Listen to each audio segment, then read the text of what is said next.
Radhe Radhe friends. Welcome to my channel Lawgram. आज की हमारी क्लास का टॉपिक है आर्टिकल 19 पार्ट 2। आज हम पढ़ेंगे आर्टिकल 19 का क्लॉज 1 का सब क्लॉज ए।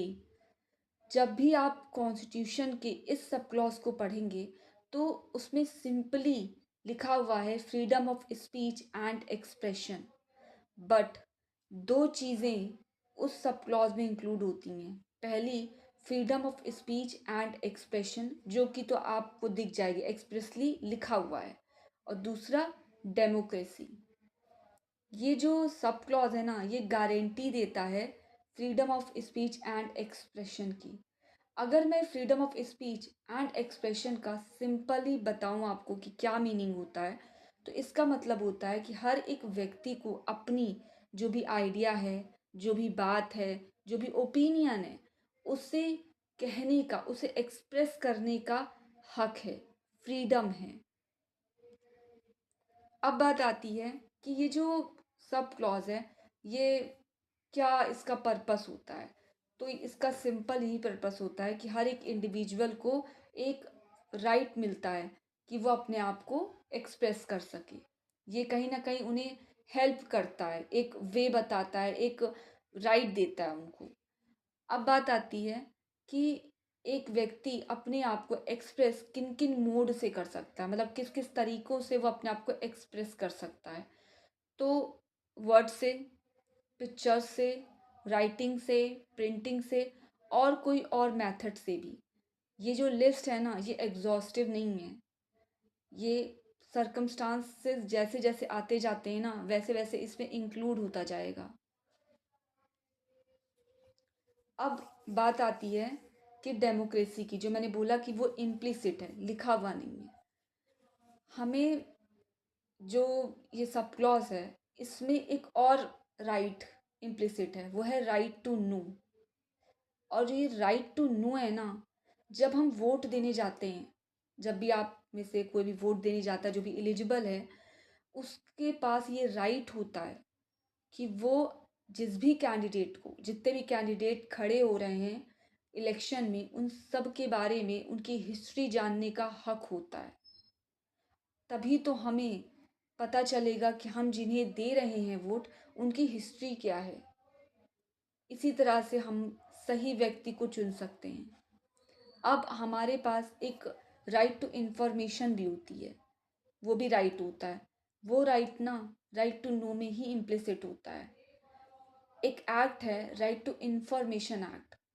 हमें अक्सर लगता है कि जो राइट टू इन्फॉर्मेशन एक्ट 2005 है, उसमें हमारा राइट है राइट टू इन्फॉर्मेशन का, बट ऐसा नहीं होता। हमारा राइट टू इन्फॉर्मेशन का जो ये राइट है ना, वो इसी सब क्लॉज में है। और इस सब क्लॉज में जो राइट टू नो है ना, उसमें है। इसीलिए ये डेमोक्रेसी से भी रिलेटेड है।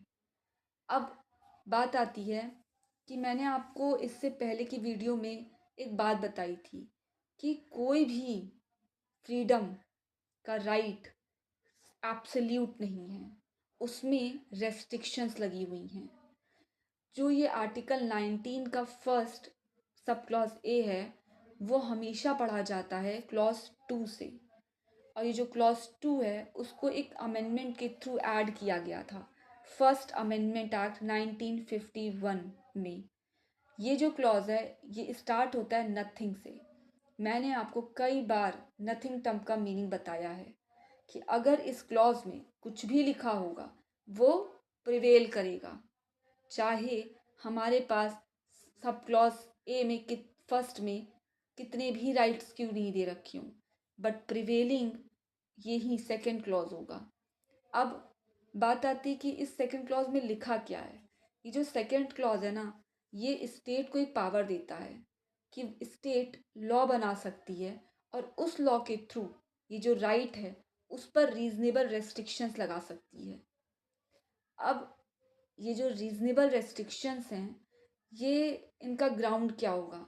क्योंकि मैंने आपको पहले ही वीडियो में एक बात बताई थी कि कोई भी रेस्ट्रिक्शन आर्बिट्ररी नहीं होगा, उसका कोई ना कोई तो रीज़न होगा, कोई ना कोई तो ग्राउंड होगा जिस पे वो रेस्ट्रिक्शन लगेगी। तो वही ग्राउंड्स इस क्लॉज में दे रखे हैं। अब ये जो रीजनेबल रेस्ट्रिक्शंस हैं वो इन ग्राउंड्स के ऊपर लगाए जा सकते हैं। पहला, the sovereignty and integrity of India. ये जो है ना, the sovereignty and integrity of India, इसे 16th अमेंडमेंट एक्ट 1963 से ऐड किया गया था। अब दूसरा, the security of state. Third, friendly relations with foreign state. Fourth, public order. Fifth, decency और मोरालिटी।